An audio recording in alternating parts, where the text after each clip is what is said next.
Beginning. The auction hall smelled like cold metal, burning plasma, and humiliation. Hundreds of species filled the tiered seats, warlords, merchants, and aristocrats wrapped in silks and armor, waiting to place their bids on living beings. Behind reinforced glass walls, rows of captives knelt in silent submission, chains etched into their wrists like permanent reminders of who they now were. Kira knelt among them. Her silver skin shimmered faintly under the harsh lights, and her cobalt hair flowed down her back like liquid silk. She was a Varelian, a species once honored as guardians of the ancient stargates until their empire fell. Now their surviving daughters were auctioned for their rare bioluminescence and their obedience. The announcer's voice boomed across the room. Lot 74. A pure-blood Varelian female. Height, 1.7 meters. Age, 19 cycles. Condition unbroken. The crowd leaned forward. The word unbroken was everything. Kira kept her eyes down, her body still, but her mind screamed. She had seen what happened to others. They left this stage as property, their identities erased. Bidding erupted immediately. Alien lords shouting prices like they were haggling over machinery. But then a voice called from the back. 5,000 credits. It wasn't loud. It wasn't aggressive. It was calm, almost reluctant. Heads turned toward the source. A human man stood there. Clean uniform, travel-worn boots, no entourage. He wasn't rich. He wasn't powerful. He looked like someone who didn't belong at an auction like this. The crowd laughed. The Varelian were expensive trophies. 5,000, the announcer repeated, amused. Any higher? Silence. Nobody wanted to compete, not because the price was high, but because buying something after a human bid on it was considered dishonorable superstition among certain races. Humans had a reputation for stubbornness, for fighting beyond logic, for defending what they believed was theirs. No one wanted that trouble. Sold, the announcer declared. And just like that, Kira's life changed hands. Middle. The shuttle ride to her new owner's transport was silent. Kira expected him to stare at her with hunger or pride like every other master she'd known of. Instead, he barely looked at her. His attention stayed on the control panel as he piloted the small ship. She risked speaking. What do you require of me? He didn't answer right away. The silence was so long she feared she'd angered him. Finally, he said quietly, First, I need your name. She blinked. No one had ever asked that. I am Kira. He nodded. My name is Jace. She didn't understand. You purchased me. Why do you offer your name to me? He sighed, not with annoyance, but with something like pain. Because you deserve that respect. Her mind scrambled to make sense of it.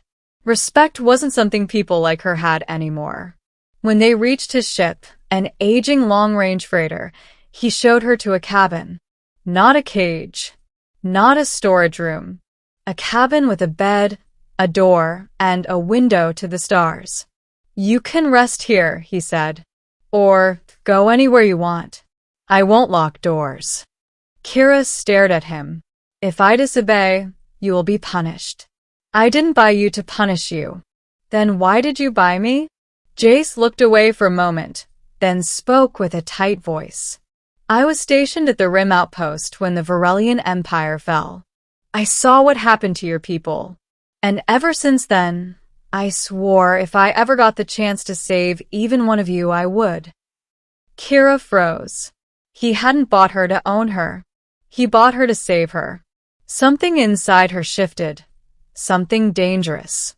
Something hopeful. Days passed. Jace treated her not like property, but like a crewmate. He taught her how to read ship systems, navigate star charts, prepare emergency jumps. When she made mistakes, he didn't punish her. He showed her patiently how to do better. But what confused her most wasn't his kindness.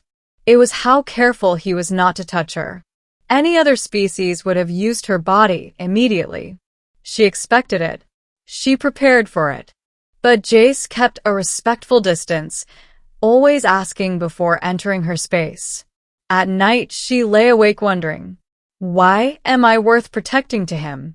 One evening, during a meteor storm, the ship jolted violently and she stumbled. Jace instinctively caught her, hands warm, gentle, steadying her shoulders. Kira gasped and froze. No one had touched her without taking something from her. She looked up, and Jace immediately pulled his hands back. Sorry. I wasn't trying to. You may touch me, she whispered. He looked shocked. Kira, I won't take anything from you. Her voice trembled. Other masters took everything. I'm not your master, he said softly. I'm just a man trying to keep you safe. No one had ever spoken to her that way. Her chest tightened. Her eyes burned. For the first time since her capture, she cried. Jace didn't touch her. He simply sat beside her while she wept, silently giving her the space she needed. And that, more than anything, was what broke her. Not force. Not fear. Kindness. Ending. Weeks turned into months. Kira learned to laugh again. To smile. To choose things instead of obey. She started wearing clothes she liked rather than ones given to her. She braided her hair because she enjoyed it, not because someone demanded it. One night on the observation deck, she spoke the truth she had been afraid to say. When I was sold, I thought my life was over. Jace sat beside her, watching the stars. And now, she swallowed. Now I don't know who I am without chains. He turned to her gently. Then let's figure out who you want to be. Not for me. For you. Her breath shook. Teach me. I can help. But you're the one who decides. She nodded slowly. Then I decide this. Kira took his hand, not as an offering, but as a choice. I don't want to be with you because you bought me. I want to be with you because you made me feel alive. Jace didn't pull away this time. I want you too, Kira, he said, but not because I deserve you, because you deserve someone who loves you. She rested her head against his shoulder. No chains. No titles. No ownership. Just two souls who found each other in a universe that tried to break them. She had been treated like an object. But now, because of one human, she finally understood. She was someone worth loving.